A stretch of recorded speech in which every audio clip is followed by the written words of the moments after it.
Hey, Mike with EnviroscapeLA here in Manhattan Beach, this beautiful, almost summer day, and give you a little story. I got a call from a homeowner who had told me that they had grass, there was a shady area, and it seemed like it was just a lot of water that was being poured out. Every time the sprinklers would go on the grass here, this actually had grass, that it would roll off, there would be runoff into the street.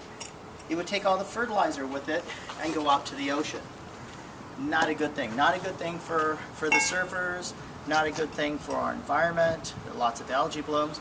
So guess what? We came up with the idea of creating a drought-tolerant garden that doesn't need a lot of water, and we picked things that are specifically suited for hillsides. And my thought is that you can have something that's drought-tolerant and very, very beautiful. So I want you to just kind of take a look at this today. We can take a look over here at this side. And mind you, this was all grass at one point. Somebody had installed this way back in the old days. This was all grass. Now it's got mulch, and there's drip irrigation, Rainbird subsurface drip irrigation tubing all along here. So there will be zero runoff from now on. Forever, there'll be zero runoff. And over here, there used to be like paver stones, and so we thought we'd go with something that's going to take way less water, but it's still going to be alive, and it'll help with the permeability. And we could see the Rainbird drip irrigation here. We're going to bury that, but we're putting this particular plant. It's very low growing. It's called Diamondia. So guess what? The homeowners are going to save water by not having a lot of by having drought tolerant. Once it fills in, it's got to require extremely small amount of water to keep this thing alive. So guess what? Save water, save money, help the environment. And then number three, the long-term thing, guess what? The gardeners don't have to come every week. What does that amount to? Savings. So save water, save money. Save on labor, you save money. Guess what? It's the best of all worlds.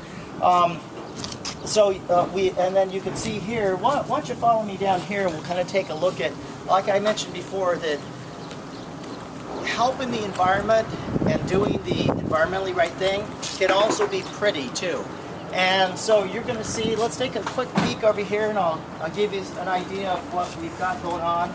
These are actually succulents with flowers. Did you know that succulents can actually have flowers? And then look at the contrast of this texture here. Look at this drought-tolerant plant. It's got furry. It feels like a lamb, but it also gets flowers on it too. Over here, my favorite plant in the world. It's one of my signature plants, the Encephalitos. Absolutely beautiful. Takes a lifetime to get a little bit of a trunk. Extremely drought-tolerant. They come from Africa. Also here we have a selection of drought-tolerant aeoniums. Here's another one of these plants from Africa that I love so much. And then over here, we actually have another diune that takes extremely small amount of water.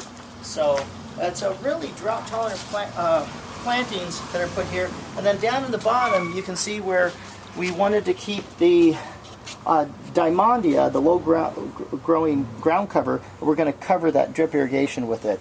And so that's what's covered. So drip irrigation is actually irrigating all this, but it's going to be completely filled up. And what happens in a year when the ground comes back to life, because you know, if you feed it, and I'm not talking about fertilizer, but you put mulch down, it actually feeds the ground. It comes to life. It eats this mulch. What do you do then? You call Enviroscape. Hey, Enviroscape, we need to remulch this. So we bring our big truck, load it with mulch, and we can remulch and look beautiful again. So that's our goal. Is constantly we want to keep feeding the soil by mulching it, feeding, mulching, feeding, mulching. And then probably once a year we'll come to flush out the drip irrigation lines, and that's it. A little bit of weeding. It's better for the environment. There's zero runoff. Eliminate the weekly gardener, the mow and blow guy, and looks absolutely beautiful.